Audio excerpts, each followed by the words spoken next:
Vale, vamos a hacer el ejercicio 14-12, actividad de comprobación, página 210, en el que nos dan una tensión de 230 voltios con un ángulo de 30 grados y tenemos dos bobinas en serie, una con resistencia de 20 ohmios y una autoinducción de 0,8 henrios y otra que tiene una resistencia de 28 ohmios y una autoinducción de 0,6 henrios.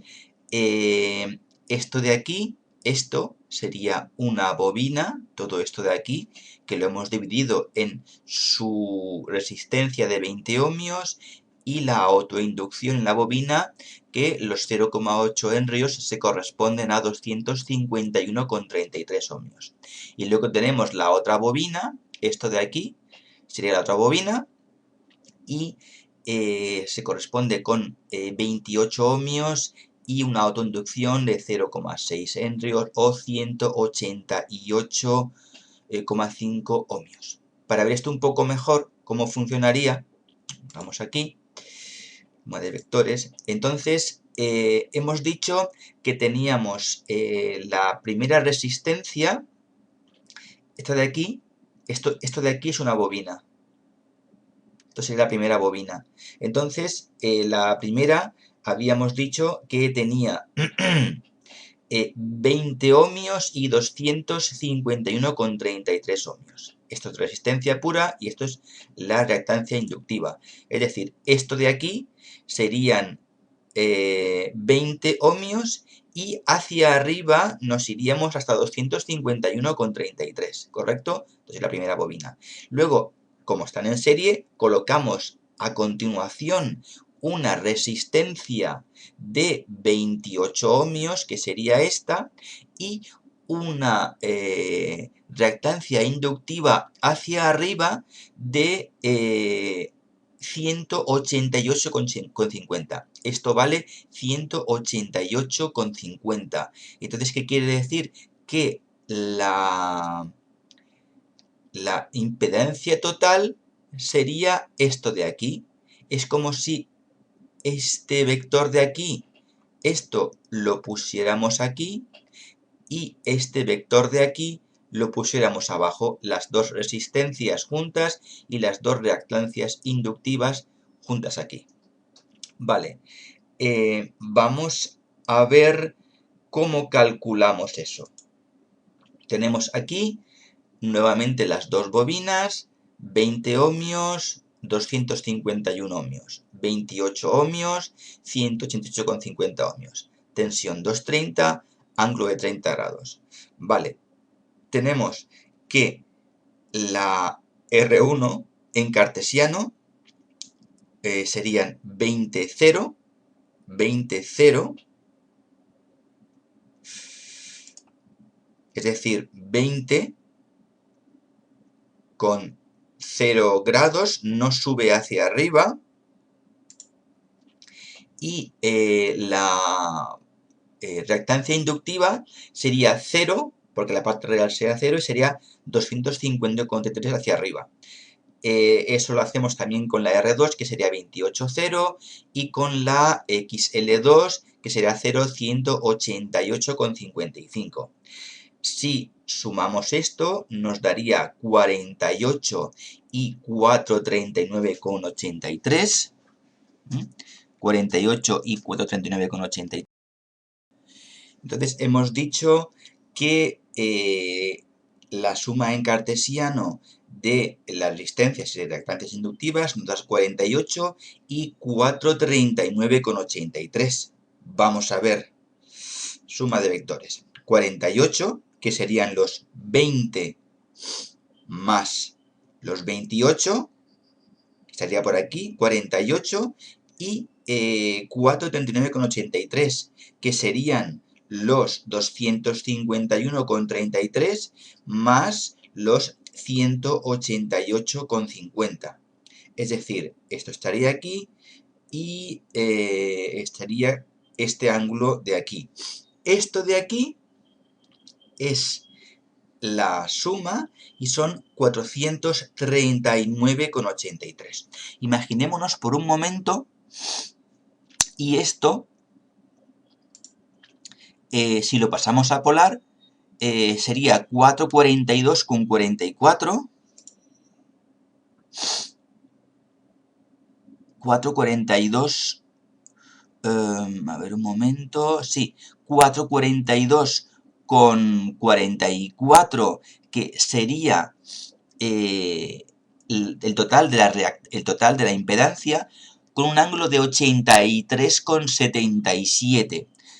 Vamos a ver, por ejemplo, qué ocurre si le vamos quitando, por ejemplo, resistencias, que las resistencias las hacemos menores. Le ponemos aquí 5 y le ponemos, por ejemplo, en la R2, le ponemos también 5. Y vamos aumentando. Sí, por ejemplo, imaginémonos que la resistencia la hago 0 la primera y 0 la segunda. ¿Qué nos queda? Todo reactancia inductiva. Todo esto nos quedaría reactancia inductiva.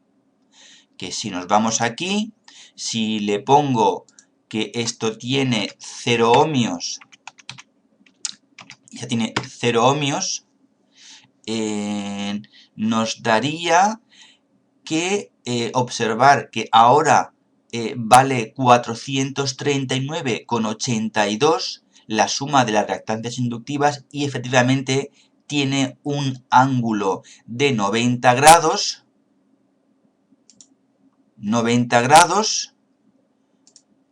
y tendría un factor de potencia de 0 con un seno de 1. Entonces vamos a poner aquí nuevamente los 20 ohmios y aquí los 28 ohmios. Y bueno, nos vuelven a quedar 442,43 o con 44 y el factor de potencia de 83,77. Vale, vamos a calcular ahora, tenemos estos datos, vamos a calcular ahora, tenemos ya lo que es la impedancia total, 442,43. Y el ángulo de 83,77. Factor de potencia, arco coseno de este ángulo, que sería un 0,11, que es bastante poco. Entonces, vamos a calcular la intensidad. Pues la intensidad sería la U total, que son los 230, con ángulo de 30 grados, partido por la impedancia total, que sería 442,43 con un ángulo de 83,77.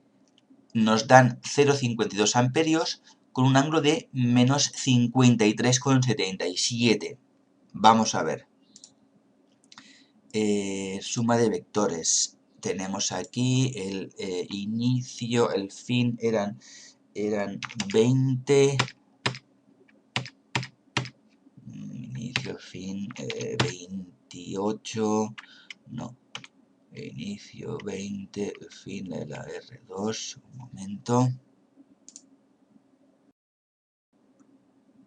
Vale, pues tenemos ya calculada la intensidad, que era 0,52 con un ángulo de menos 53,77. ¿Por qué son menos 53,77 cuando aquí habíamos dicho que el ángulo era de 83,77? Porque como tenemos que el ángulo de la tensión es de 30 grados, hemos subido la tensión y al subirla, levantarla, en vez de estar en menos 83,77, le hemos restado 30 grados.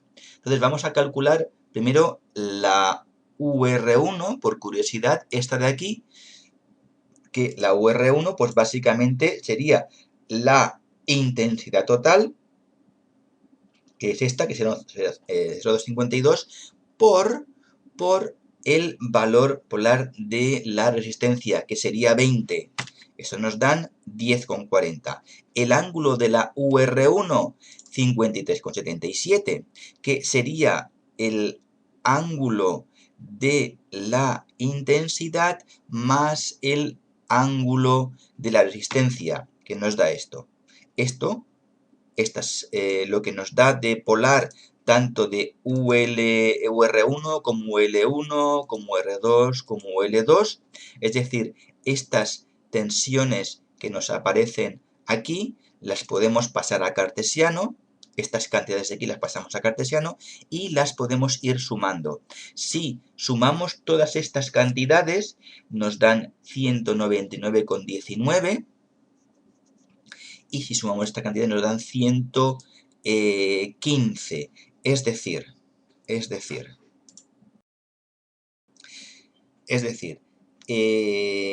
nos dan estas cantidades que son 199,19 y 115. Vamos a verlo aquí.